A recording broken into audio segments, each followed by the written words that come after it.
Hi అందరికీ నమస్తే. ఈరోజు వీడియోలో నేను మీకు చెప్పబోయేది ఏంటంటే, రేపు శుక్రవారం ఏప్రిల్ 17 శుక్రవారం అమావాస్య అనేది రావడం జరుగుతుంది. ఈ ఏప్రిల్ 17 అమావాస్య ఖచ్చితంగా పాటించవలసిన నియమాలు ఏంటి? లక్ష్మీదేవికి ఆ రోజు ఎంతో ఇష్టమైన రోజు. ఈ నెల ఏప్రిల్ 17వ తేదీ శుక్రవారం నాడు అత్యంత శక్తివంతమైన శుక్రవారం అమావాస్య ఏర్పడుతుంది. అమావాస్య తిథి అంటేనే లక్ష్మీదేవికి ప్రీతికరమైనది.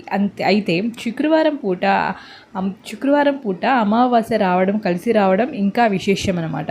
అమావాస్య రోజున ఇంటికి గుమ్మడికాయ కట్టుకోవడం, ఇల్లంతా సాంబ్రాణి పొగ వేయడం, పిల్లలకు ఉప్పుతో దిష్టి తీయడం, కాలికి నల్లదారం కట్టుకోవడం, ఇలాంటి చిన్న చిన్న నియమాలు పాటిస్తే ఇంట్లో ఉన్న దుష్టశక్తులు మొత్తం తొలగిపోతాయని మన నమ్మకం. మీ ఇంట్లోకి లక్ష్మీదేవి అనేది అడుగుపడుతుంది. కాబట్టి అమావాస్య రోజు మనం పాటించవలసిన నియమాలను, పరిహారాల గురించి ఈ వీడియోలో పూర్తిగా తెలుసుకుందాం. ముందుగా అయితే ఈ వీడియోకి ఒక లైక్ అయితే ఇచ్చేసేయండి. ఏప్రిల్ 17వ తేదీ శుక్రవారం నాడు శుక్ర అమావాస్య ఏర్పడింది.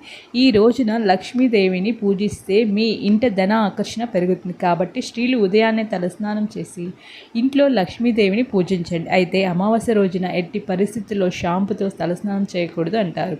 అయితే జాతక దోషాలతో ఇబ్బంది పడేవారు ఈ అమావాస్య రోజున నీటిలో నల్ల నువ్వులు వేసుకొని స్నానం చేయండి. అలాగే నరదిష్టితో ఇబ్బంది పడేవారు నీటిలో ఉప్పు వేసుకుని స్నానం చేయండి. అలాగే ఐశ్వర్యాన్ని కోరుకునేవారు నీటిలో పచ్చకర్పూరం వేసుకుని స్నానం చేయండి. ఈ అమావాస్య రోజున గులాబీ పూలతో లక్ష్మీదేవిని పూజించండి. లక్ష్మీదేవికి నమస్కారం చేసుకొని ఎలాంటి కోరికలైనా వెంటనే నెరవేరుతాయి. ఆ తల్లి అనుగ్రహం అనేది మనకు లభిస్తుంది. మనం అన్నిటికంటే ముఖ్యంగా ఈ శుక్ర అమావాస్య నాడు ఇంటి గుమ్మానికి బూడిద గుమ్మడికాయ కడితే మీ కుటుంబం మొత్తానికి చాలా మంచి జరుగుతుంది. కాబట్టి ఇంతటి మంచి అవకాశాన్ని అస్సలు వదులుకోవద్దు. ఈ శుక్రవారం ఉదయాన్నే బూడిద గుమ్మడికాయను ఒకటి తెచ్చుకొని గుమ్మడికాయకి పసుపు రాసి కుంకుమ బొట్టు పెట్టి మీ ఇంటి ముందు పెట్టుకోండి. ఇంటికి గుమ్మడికాయ కట్టిన తర్వాత ఆ గుమ్మడికాయకి సాంబ్రాణి పొగ వేయండి. అమావాస్య రోజున ఇలా ఎవరైతే చేస్తారో అలాంటి ఇళ్లల్లో దుష్టశక్తులు అనేది తొలగిపోతాయి. మీ ఇంట్లోకి లక్ష్మీదేవి అనేది అడుగుపడుతుంది. ఇంటి ముందు గుమ్మడికాయ కట్టుకోలేని వారు ఇంటి గుమ్మానికి కలబంద మొక్కను ఒకటి వేలాడి తీసుకోండి. ఇంటి గుమ్మానికి కలబంద కడితే మీ కుటుంబంలో ఏమైనా అనారోగ్య సమస్యలు ఉంటే అవి తొలగిపోయి కుటుంబం అంతా ఆయుర ఆరోగ్యాలతో జీవిస్తారు. అలాగే అమావాస్య రోజున ఇంటి ముందు గుమ్మానికి నిమ్మకాయలు కడితే ఇంటికి ఉన్న దిష్టి దోషాలన్నీ వెంటనే తొలగిపోతాయి. అలాగే ఈ అమావాస్య రోజు తప్పనిసరిగా కాలికి నల్లదారం కట్టుకోండి.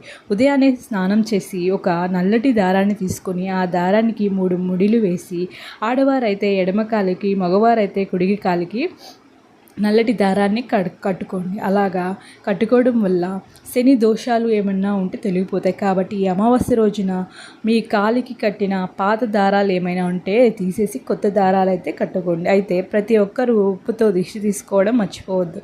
పిల్లలకి తప్పనిసరిగా దిష్టి తీయండి. దిష్టి తీసిన ఉప్పును ఎవరు తొక్కిన ప్రదేశాల్లో వేయండి. ఇదండి ఈరోజు వీడియోలో నేను మీకు షేర్ చేసిన ఇన్ఫర్మేషన్.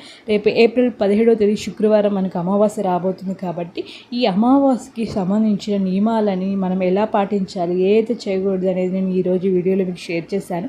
తప్పకుండా మీకు ఈ వీడియో నచ్చితే ఒక లైక్ అయితే ఇచ్చేయండి. తప్పకుండా సపోర్ట్ చేయండి, సబ్స్క్రైబ్ చేసుకోండి.